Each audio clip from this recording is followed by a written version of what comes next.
Test 4. You will hear a number of different recordings, and you will have to answer questions on what you hear. There will be time for you to read the instructions and questions, and you will have a chance to check your work. All the recordings will be played once only. The test is in 4 sections.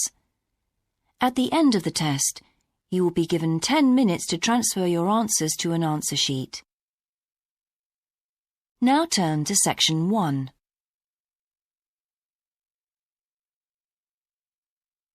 Section 1. You will hear a man telephoning to ask about a job in a hotel. First, you have some time to look at questions 1 to 4.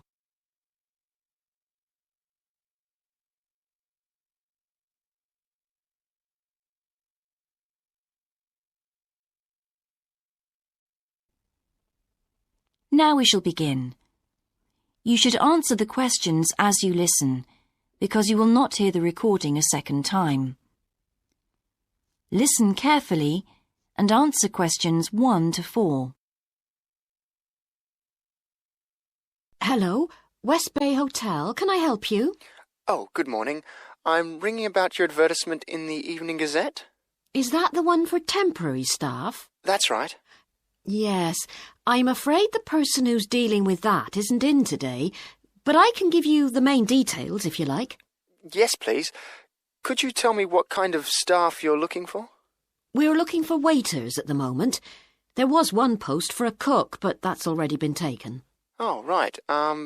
What are the hours of work? There are 2 different shifts. There is a day shift from 7 to 2 and a late shift from 4 till 11. And can people choose which one they want to do? Not normally, because everyone would choose the day shift, I suppose. You alternate from one week to another. OK, I'm just writing all this down. What about time off? You get 1 day off, and I think you can negotiate which one you want. It's more or less up to you, but it has to be the same one every week. Do you know what the rates of pay are? Yes, I've got them here. You get £5.50 an hour, and that includes a break. Do I have to go home to eat, or...? You don't have to. You can get a meal in the hotel if you want to, and there's no charge for it, so you might as well. Oh, good. Yes, so let's see. I get £231 a week. You'd also get tips. Our guests tend to be quite generous. Before you hear the rest of the conversation, you have some time to look at questions 5 to 10.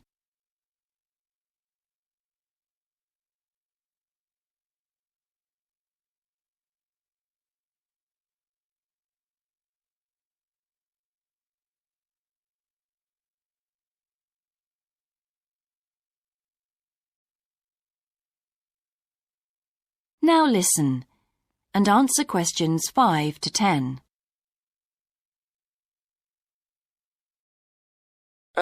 Is there a uniform? What about clothes?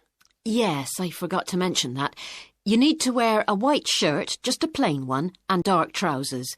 You know, not green or anything like that. And we don't supply those. That's okay, I've got trousers. I just have to buy a couple of shirts. What about anything else? Do I need a waistcoat or anything? You have to wear a jacket, but the hotel lends you that. I see. One last thing. I don't know what the starting date is. Just a minute. I think it's sometime around the end of June. Yes, the 28th, in time for the summer. That's great. I'm available from the 10th. Oh, good. Well, if you can call again, you need to speak to the service manager. Her name's Jane Irwin. That's URWIN. And she'll probably arrange to meet you. OK. And when's the best time to ring? Could you call tomorrow? She usually starts checking the rooms at midday, so before then if you can, so she'll have more time to chat. I'll just give you her number because she's got a direct line. Thanks. It's 832-009. 823-009. 832. Oh, OK. Yes, I'll do that. And by the way, she will ask you for a reference, so you might like to be thinking about that. You know, just someone who knows you and can vouch for you. Yes, no problem. Well, thanks very much for your help. You're welcome. Bye. Bye. That is the end of section 1. You now have half a minute to check your answers. Section 2. You will hear a man being interviewed on local radio about a plan to improve a suburb called Red Hill. First, you have some time to look at questions 11 to 13.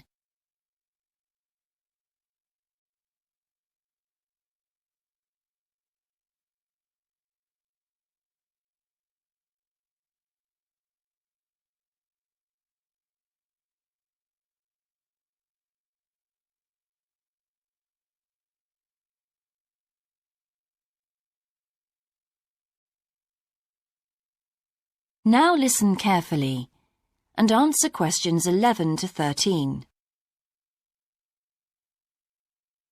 Good morning and welcome again to Your City Today. With me today is Graham Campbell, a councillor from the City Council. He'll be telling us about the plan to improve the fast-growing suburb of Red Hill. Good morning, Graham, and welcome to the show. Good morning, Carol.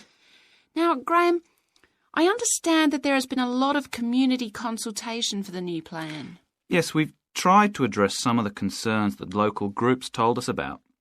People we've heard from are mainly worried about traffic in the area and in particular the increasing speed of cars near schools. They feel that it's only a matter of time before there's an accident as a lot of children walk to the school. So we're trying to do something about that.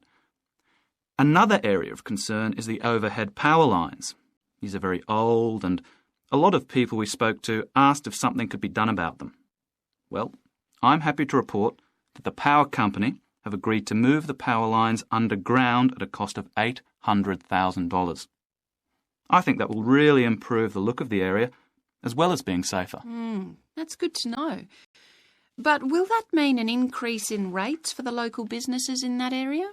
Well, the power company have agreed to bear the cost of this themselves after a lot of discussion with the council. This is wonderful news, as the council now has some extra funds for us to put into other things like tree planting and artwork. Before you hear the rest of the interview, you have some time to look at questions 14 to 20.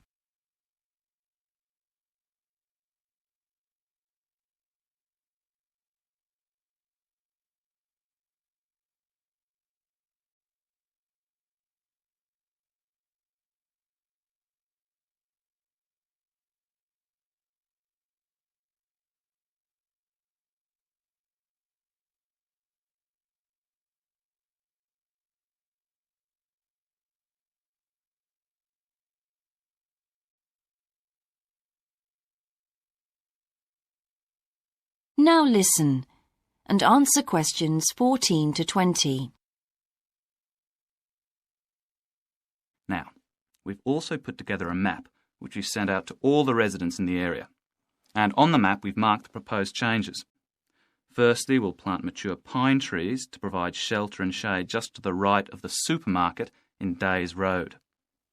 In order to address the traffic problems, the pavements on the corner of Carberry and Thomas Street will be widened. This will help to reduce the speed of vehicles entering Thomas Street. We think it's very important to separate the local residential streets from the main road, so the roadway at the entrance to Thomas Street from Days Road will be painted red. This should mark it more clearly and act as a signal for traffic to slow down. One way of making sure that the pedestrians are safe is to increase signage at the intersections. A Keep Clear sign will be erected at the junction of Evelyn Street and Hill Street to enable traffic to exit at all times. Something we're planning to do to help control the flow of traffic in the area is to install traffic lights halfway down Hill Street where it crosses Days Road. Now, we haven't only thought about the cars and traffic, of course. There's also something for the children. We're going to get school children in the area to research a local story, the life of a local sports hero, perhaps. And an artist will incorporate that story into paintings on the wall of a building on the other side of Hill Street from the supermarket. And finally, we've agreed to build a new children's playground which will be at the other end of Hill Street, close to the intersection with Carberry Street. Wonderful. Now, what's the next stage? Well, the final plan... That is the end of section 2. You now have half a minute to check your answers.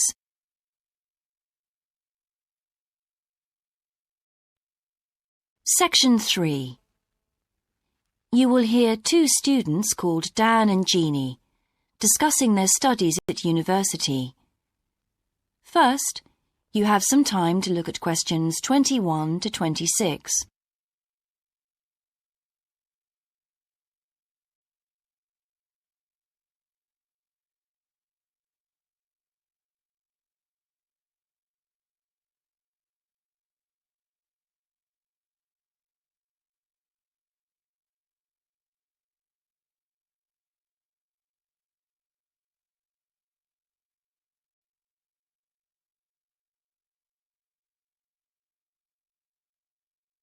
Now listen carefully and answer questions 21 to 26. Hi, Jeannie. How's it going? Oh, hello, Dan. Pretty well, thanks. Have you managed to get the money for the course yet? Yes, that's all sorted out now, thanks. It took long enough, though. It was practically a year ago that I applied to my local council for a grant, and it took them 6 months to turn me down. That's really slow. And I thought I was eligible for government funding, but it seems I was mistaken. So then I asked the boss of the company I used to work for if they would sponsor me, and much to my surprise, he said they'd make a contribution. But what about college grants and scholarships? There must be some you could apply for. Yes, there are, but they're all so small that I decided to leave them until I was desperate. Uh-huh. And in fact, I didn't need to apply. My parents had been saying that as I already had a job, I ought to support myself through college. But in the end, they took pity on me, so now I've just about got enough. That's good. So now I can put a bit of effort into meeting people. Haven't had time so far. Any suggestions? What about joining some college clubs? Oh, right. You joined several, didn't you? Yes, I'm in the drama club. It's our first performance next week, so we're rehearsing frantically, and I've got behind with my work, but it's worth it. I'm hoping to be in the spring production too. I've never liked acting. Are you doing anything else? I enjoyed singing when I was at school, so I joined a group when I came to college. I don't think the conductor stretches us enough, though, so I'll give up after the next concert. And I also joined the debating society. It's fun, but with all the rehearsing I'm doing, something has to go, and I'm afraid that's the one. Do you do any sports? Yes, I'm in one of the hockey teams. I'm not very good, but I'd really miss it if I stopped. I decided to try tennis when I came to college, and I'm finding it pretty tough going. I'm simply not fit enough. Nor me. I think I'll give that a miss. I'm hoping it'll help me to build up my stamina, but it'll probably be a long haul. Good luck. Thanks. How are you finding the course? I wish we had more seminars. What? I'd have thought we had more than enough already. All those people saying clever things that I could never think of. It's quite interesting, but I wonder if I'm clever enough to be doing this course. I find it helpful to listen to the other people. I like the way we're exploring the subject and working towards getting insight into it. How do you get on with your tutor? I don't think I'm on the same wavelength as mine, so I feel I'm not getting anything out of the tutorials. It would be more productive to read a book instead. Oh, mine's very demanding. She gives me lots of feedback and advice, so I've got much better at writing essays. And she's helping me plan my revision for the end-of-year exams. Do tell me, I always struggle with revision. Before you hear the rest of the discussion, you have some time to look at questions 27 to 30.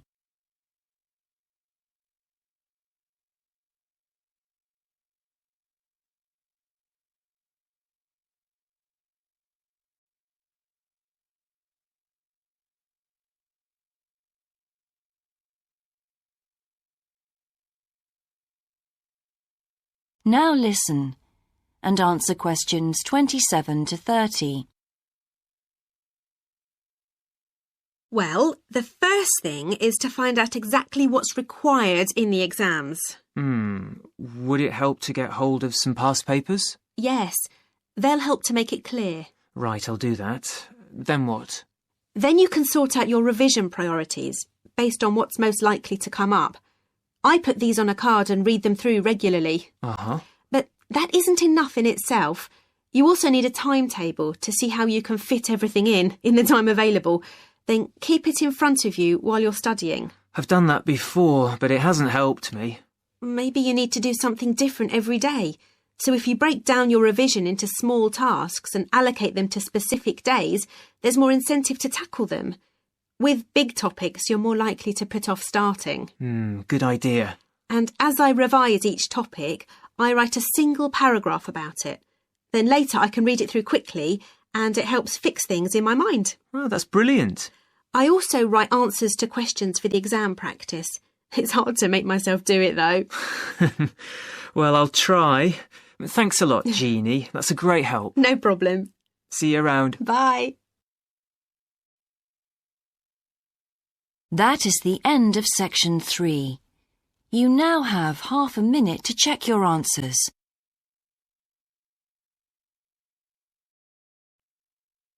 Section 4. You will hear a lecturer giving a talk about Australian rock art to a group of archaeology students. First, you have some time to look at questions 31 to 40.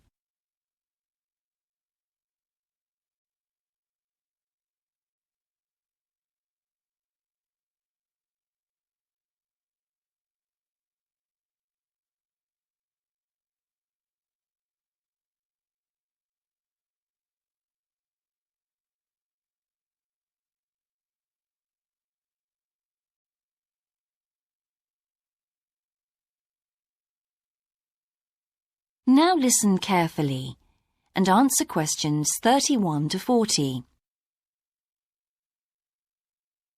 Good morning, everyone. I've been invited to talk about my research project into Australian Aboriginal rock paintings. The Australian Aborigines have recorded both real and symbolic images of their time on rock walls for many thousands of years. Throughout the long history of this tradition, new images have appeared and new painting styles have developed. And these characteristics can be used to categorise the different artistic styles. Among these are what we call the dynamic, yam, and modern styles of painting. One of the most significant characteristics of the different styles is the way that humans are depicted in the paintings. The more recent paintings show people in static poses, but the first human images to dominate rock art paintings over 8,000 years ago were full of movement. These paintings showed people hunting and cooking food, and so they were given the name dynamic to reflect this energy. It's quite amazing considering they were painted in such a simple stick-like form. In the yam period, there was a movement away from stick figures to a more naturalistic shape. However, they didn't go as far as the modern style, which is known as X-ray because it actually makes a feature of the internal skeleton as well as the organs of animals and humans.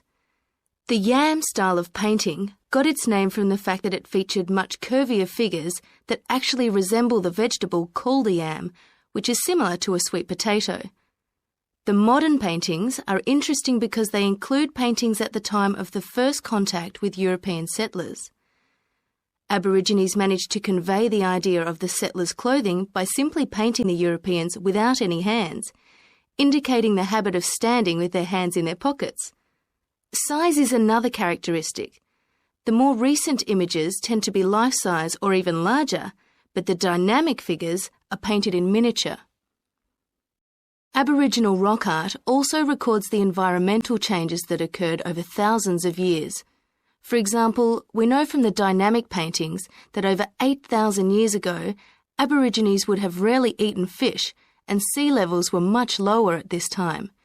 In fact, fish didn't start to appear in paintings until the Yam period, along with shells and other marine images. The paintings of the Yam tradition also suggest that, during this time, the Aborigines moved away from animals as their main food source and began including vegetables in their diet as these feature prominently.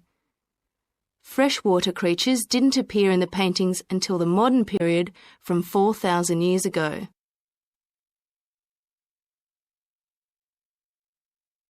So these paintings have already taught us a lot. But one image that has always intrigued us is known as the rainbow serpent. The rainbow serpent, which is the focus of my most recent project, gets its name from its snake or serpent-like body, and it first appeared in the Yam period 4,000 to 6,000 years ago. Many believe it is a curious mixture of kangaroo, snake and crocodile. But we decided to study the rainbow serpent paintings to see if we could locate the animal that the very first painters based their image on. The Yam period coincided with the end of the last ice age. This brought about tremendous change in the environment, with the sea levels rising and creeping steadily inland. This flooded many familiar land features and also caused a great deal of disruption to traditional patterns of life, hunting in particular. New shores were formed and totally different creatures would have washed up onto the shores. We studied 107 paintings of the rainbow serpent and found that the one creature that matches it most closely was the ribboned pipefish, which is a type of seahorse. This sea creature would have been a totally unfamiliar sight in the inland regions where the image is found, and it may have been the inspiration behind the early paintings. So, at the end of the Ice Age, there would have been enormous changes in animal and plant life. It's not surprising, then, that the Aborigines linked this abundance to the new creatures they witnessed. Even today, Aborigines see the rainbow serpent as a symbol of creation, which is understandable given the increase in vegetation and the new life forms that featured when the image first appeared. That is the end of section 4. You now have half a minute to check your answers.